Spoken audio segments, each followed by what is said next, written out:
protein maps are one of the things we've been really looking for in the past because you get paid on quality. Bringing that layer into the operations centre was a big start. There are other protein meters available, but they don't communicate with the platform and they don't have access to the data. So being able to just grab all that information, having it real time, it's mapping it live, it's mapping it at the same time as it's doing yield, so you can do that real-time analysis is really important.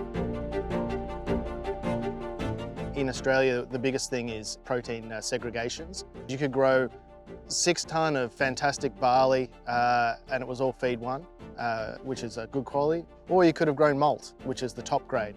And there's $1 difference in that. And were you better growing more of a lower grade or less of a higher grade? But that comes down to the analysis at the end when you're looking at your maps at the end of the year, which was more profitable, and that's what we're looking for.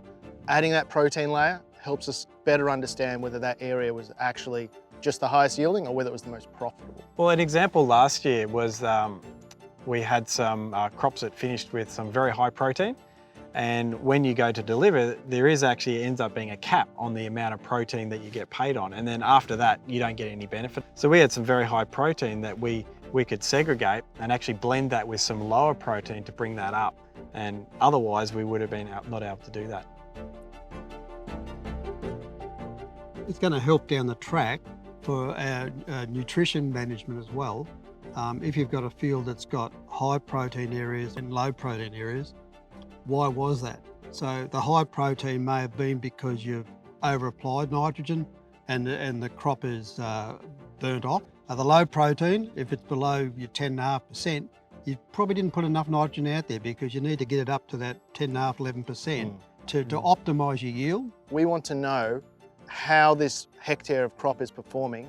We want to know that it is delivering the best it can in this area, and we need to know what the grade is, which is the quality, which is where the protein meter is helping us, not just the yield. Then we've got our other layers. We've got our variable rate seeding rates or our fertiliser maps. We can layer that over the top, and then the dream is that we'll have this map that's essentially telling me this was a profitable paddock, this piece of field did the best it possibly could. That's where we're trying to get to, and this protein HarvestLab is a step on the way to getting there.